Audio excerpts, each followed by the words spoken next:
My queen, my Jewish queen, Roseanne Barr, is here with our Jewish king, our Mizrahi Jewish king, God Saad. This is going to be an incredible piece of content to watch.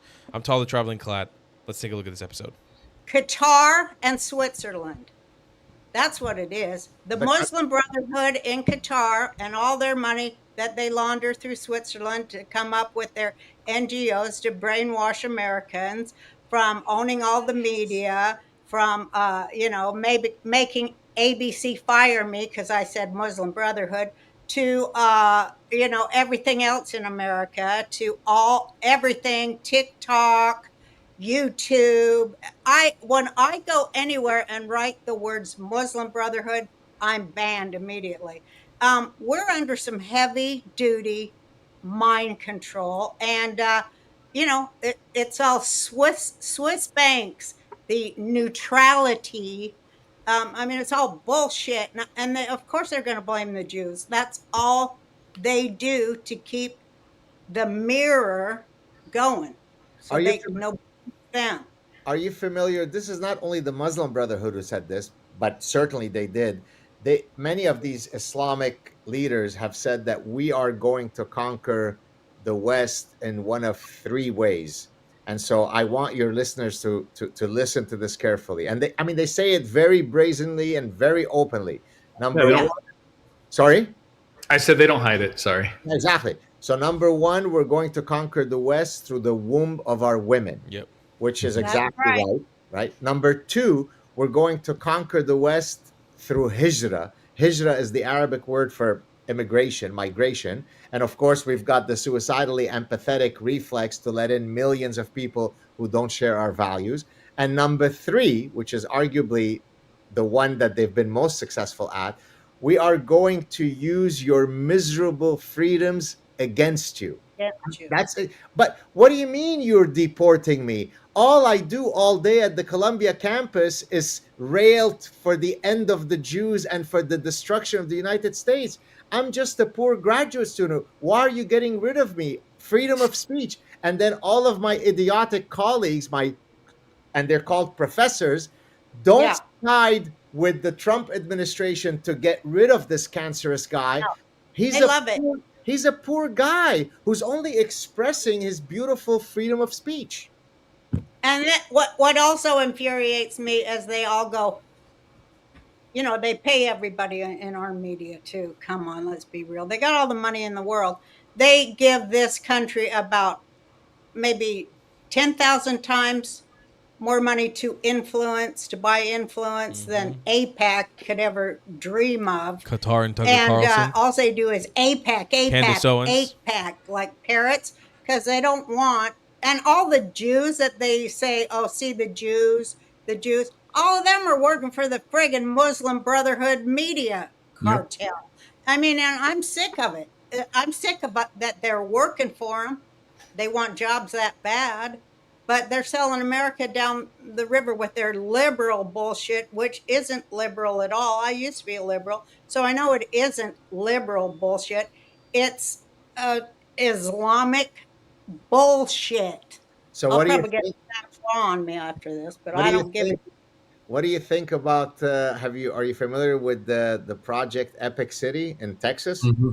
Yeah. Oh, yeah, I was on that as soon as I heard. I was on the phone. Believe me, I'm an old, bitter, nosy Jewish woman. I'm 72. It's my right, God, to do what, God above says to do. And so I called everybody. I'm like, are you shitting me that you let this through? Are you shitting me? You better fix it. Because I have everybody's phone number because I'm nosy. And I can get anybody on the phone, and I did for 2 weeks sit there. You better make Sharia law illegal in Texas right away and do something about it. They are so smart. Jews will go around these days. Oh, we are so smart with our pager, this and that. Well, they've already taken over America while you were sitting there telling everybody how smart you are and talking about conservative rather than liberal Judaism on TV. Who gives a shit? I'm sick of it. Excuse me. What do you think about So I called remember earlier I mentioned the wood cricket that is parasitized by the hairworm, and so now I've introduced a term which I think you'll get, I call them wood cricket Jews. So these are the Jews that put up the sign that says Jews for Palestine, Jews for Hamas. Absolutely. That's right. Absolutely. Do you come across a lot of these in your social circle? Mm-mm.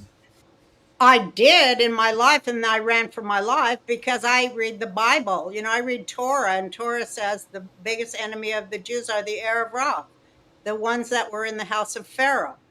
You know, that do they do Babylonian black magic. They got nothing to do with Judaism. They wear goats' heads, for Christ's sake. That's what they do. And it's all about the scapegoat. And we won't even go into European history. But anyway, they always sell us out. And they are, so involved in the Israeli government. I won't even go into that either. But no, they should not be our spokespeople. I think Jews who were, I just had Tal All right. Iran on here, and we said Jews who originate from the Middle East. What? What the fuck? That's me. What? Oh, right. I'm just remembering right now. She had God sat right after me. Oh my God, that's so funny. Wow, I can't believe Roseanne name dropped me in front of God. So well, at least he kind of knows of my presence now. That's so funny. This has never happened to me before. I fucking love you, Roseanne. You're the best. Let's watch that again.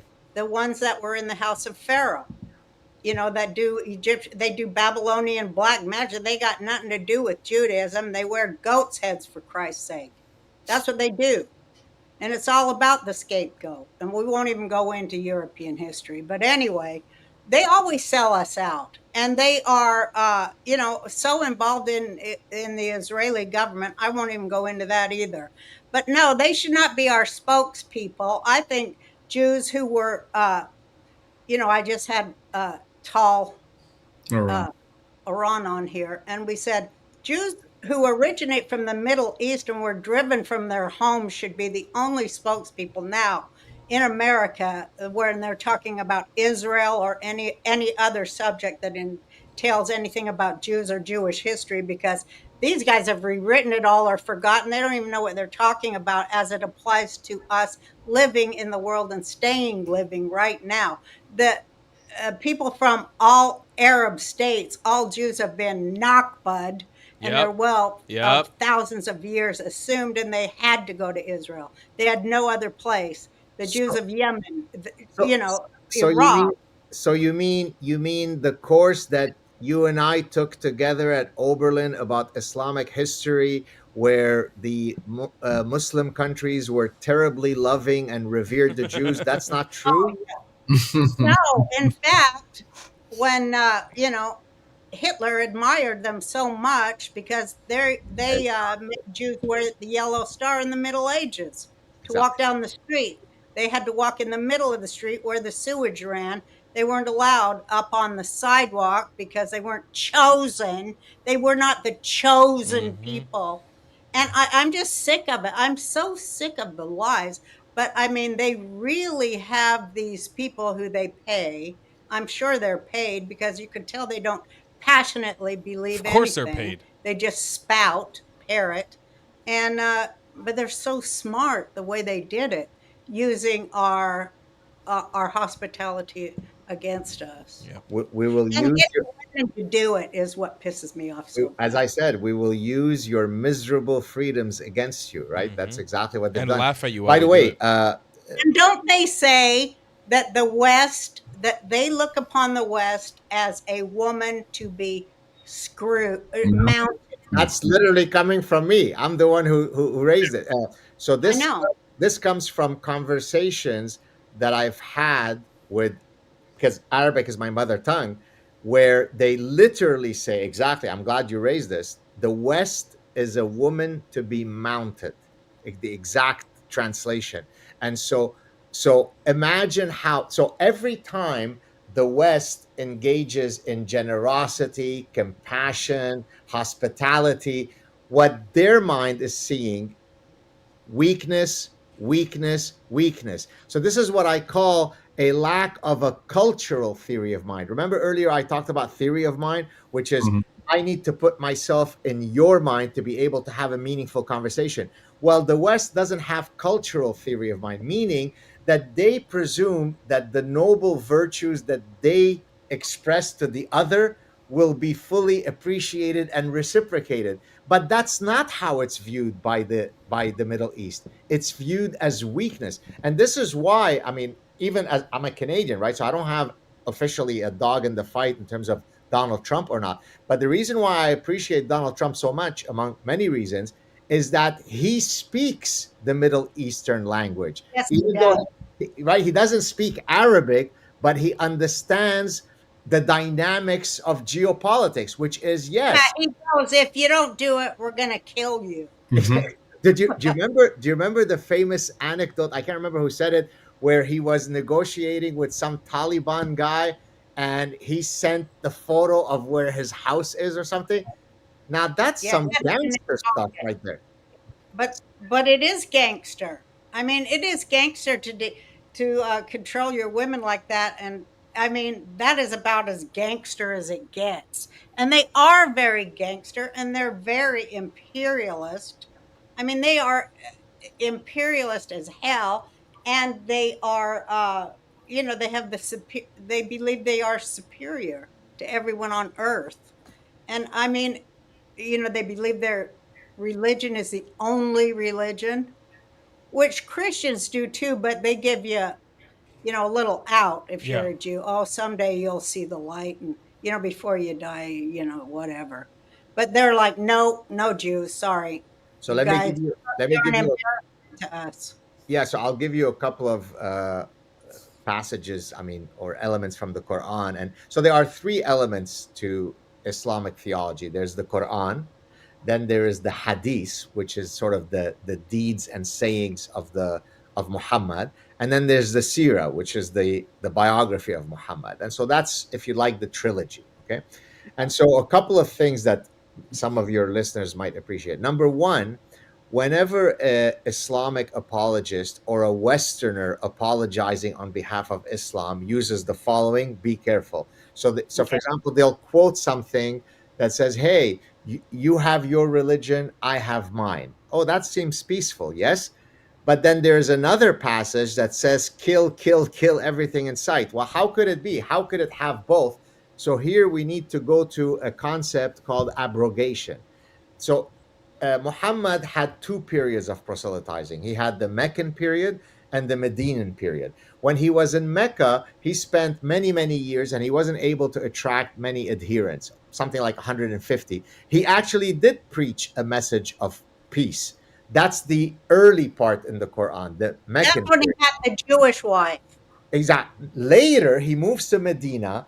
As a good marketer, he repositions his message to be kill, kill, kill, take their women, and so on. Well, now a lot of guys say, "Hey, I want to sign up for that." Suddenly, the religion explodes. Now there's a problem theologically. How could the Quran have two contradictory statements? One that says, you know, you have your religion, I have mine. The other one says everybody has to become Muslim. Well, abrogation is whenever you have two contradictory statements in the Quran, the later one abrogates the earlier one, it nullifies it. So Mm-hmm. Right. every single time you get an Islamic apologist going on CNN telling you all this bullshit, most Westerners go, "Oh, wow, so it really is peaceful." And I'm sitting there pulling my hair and I'm saying, it's complete bullshit. It is complete bullshit. Well, I mean, and they forgot all about Salman Rushdie. They Yes. totally forgot all about him, huh? Salman Rushdie, which, by the way, I've always thought, I mean, I always use the term honey badger, right? For people who are, fierce and fight for their ideals. I mean, Salman Rushdie has been a honey badger since the 80s when the fatwa was Yeah. first put out on him. So imagine if all of the cowardly Western people, and certainly most professors are astoundingly cowardly. Imagine Mm-hmm. if they had an ounce of his courage, we'd be in a much better spot. Well And said. so that leads me to say, about having double standards, because they've really groomed it into us to have double standards when it comes to the Jewish state.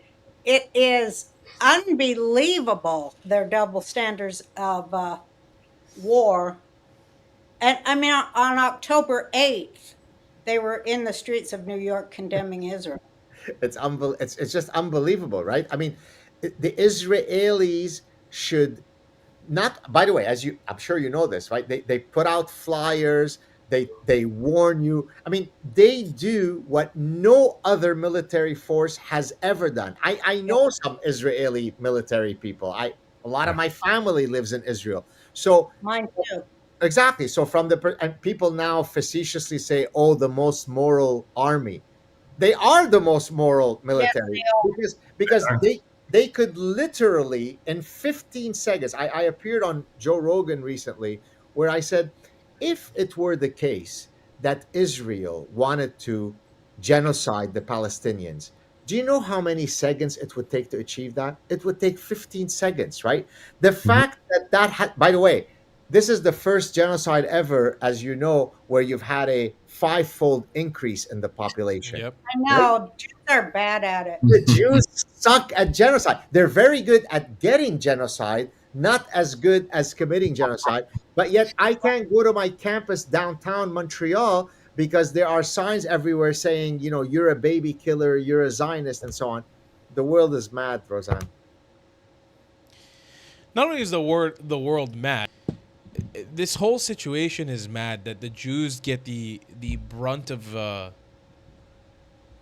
blame for committing a genocide, as active genocides are happening right now in the Arab Muslim world, and no one cares. No one's talking about it. I think this is the case. If you watch my debates with people, you'll see how one of the biggest things that I try to pin onto people when I'm talking to them about this topic is, how can I, as a Jew, take you seriously? How do you want me to look you in the eyes and take you seriously for condemning me in my country for committing a genocide when literally all over the Muslim world, all over the Arab world, you guys are committing genocides against each other, murdering each other en masse, and no one is saying anything? Like, according to Islam, I don't actually believe this, but you'll always hear me say this. According to Islam, I'm supposed to look, as a Jew, I'm supposed to look at the Muslims as my superiors. I'm supposed to look at the Muslims as my elders, as my bigger, even though we're an older religion. I'm still supposed to look up at them from down below them. That's how I'm supposed to treat a Muslim. So let's just say in a perfect world, fine, I'll do it. I'll look up to you. You're a complete walking hypocrite. And even let's say that your doctrine is really to care about Palestinians and their lives. Let's just say, let's pretend for a second that it is. Why have none of you done anything for the Palestinians? Why are the Palestinians still in this position? If we're such a terrible, genociding, ethnic cleansing, Nazi-esque concentration camp holders, why have none of the Arab armies overthrown Israel with their fucking nearly 500 million people? Why have they not come together, coalesced, and taken us over and destroyed us? Maybe because a couple things are true. Arabs live better in Israel than anywhere else in the Arab world. Anywhere else in the Arab world. They have more freedoms in Israel than anywhere else in the Arab world. Maybe because their population has fucking 10x'd, more than 10x'd, and even during the current genocide is increased by a couple tens of thousands of people. So the Arab world knows their cry of genocide is just a bunch of fucking posturing bullshit. What an honor to be mentioned and talked about in this episode. It's insane to even be rubbing shoulders with some of these greats. And we'll hopefully we'll keep carving a name out for myself in all of these spaces so we can get the truly Mizrahi message out there. I love God Saad. I don't think he nearly talks enough about being Mizrahi, but he's incredible. He's very smart. I have so much respect for him. And it's really an honor to even be mentioned on something like this where he is appearing. And obviously, Roseanne is a fucking queen. We love Roseanne. We stand Roseanne on this channel. All right, I'll see you guys next one. I love you long time. Goodbye, Clats. If you believe in my content and want to support me, just know your help is needed. There's a bunch of great ways to support me, being PayPal, Buy Me a Coffee, or joining my Patreon community down below. Patreon is the best way to support my channel, and you'll get a bunch of cool perks depending on what tier you join. Another great way to support me is by buying my merchandise on thetravelingclat.com. I regularly drop new merch designs like this beautiful hat, or this amazing shirt, where you can support the channel and get something cool for yourself. I also have an amazing Discord community with people from all over the world. Thank you so much for your support.